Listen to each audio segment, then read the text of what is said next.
Friends అందరికీ నమస్కారం. Friends ఇప్పుడే అందిన వార్త, తిరుమలలో మళ్ళీ తీవ్ర కలకలం, ఆందోళనలో భక్తులు. వివరాలు వీడియోలో తెలుసుకుందాం. వీడియో పూర్తిగా చూడండి, అలాగే తప్పకుండా లైక్ చేయండి. మరిన్ని అప్డేట్స్ కోసం ఛానల్ వెంటనే సబ్స్క్రైబ్ చేసుకోండి.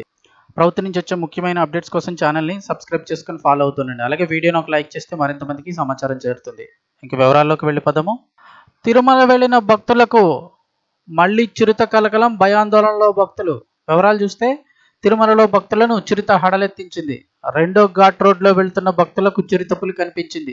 దీంతో భయాందోళనకు గురయ్యారు భక్తులు. వెంటనే తిరుమల తిరుపతి దేవస్థానం సంబంధించి అధికారులకు అయితే సమాచారం ఇచ్చారు. సమాచారం అందుకున్న అధికారులు స్పాట్కు చేరుకొని చిరుత సంచరించిన ప్రాంతాన్ని పరిశీలించారు. పెద్దగా కేకలు వేయడంతో అది అటవీ ప్రాంతంలోకి వెళ్ళినట్లుగా గుర్తించారు. చిరుత పాదముద్రలను అయితే పరిశీలిస్తున్నారు. ఘాట్ రోడ్లో భక్తుల రాకపోకల వైపుకు రాకుండా అన్ని జాగ్రత్తలు తీసుకుంటామని అటవీ సిబ్బంది అయితే తెలిపారు. కాగా ఇటీవల కాలంలో తిరుమలలో క్రూరమృగాల సంచారం ఎక్కువైందంటున్నారు. అలిపిరి నడక మార్గంతో పాటు ఘాట్ రోడ్లలో కూడా చిరుతపులి, కొండ చిలువ, ఎలుకబంట్లు ఇటీవల కాలంలో ఎక్కువగా సంచరిస్తున్నాయి. దీంతో భక్తులు అయితే భయపడిపోతున్నారు. గతంలో జరిగిన ఘటనలను గుర్తు చేసుకుంటూ మరింత ఆందోళనకు గురవుతున్నారు. దీంతో ఎప్పటికప్పుడు టీటీడీ అధికారులు అప్రమత్తమైన చర్యలు అయితే చేపడుతున్నారు.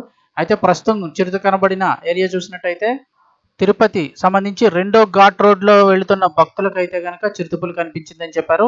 సో అధికారులు మేమైతే కనుక అన్ని చర్యలు తీసుకుంటాము, భక్తులు ఘాట్ రోడ్లో వైపుకి అయితే కనుక రాకుండా అన్ని జాగ్రత్తలు తీసుకుంటామని వారైతే చెప్పడం జరిగింది. ప్రస్తుతం అది ఎటు వెళ్ళింది ఏమిటి అడుగుజాడల ద్వారా అయితే కనుక వారైతే పరిశీలిస్తున్నారు.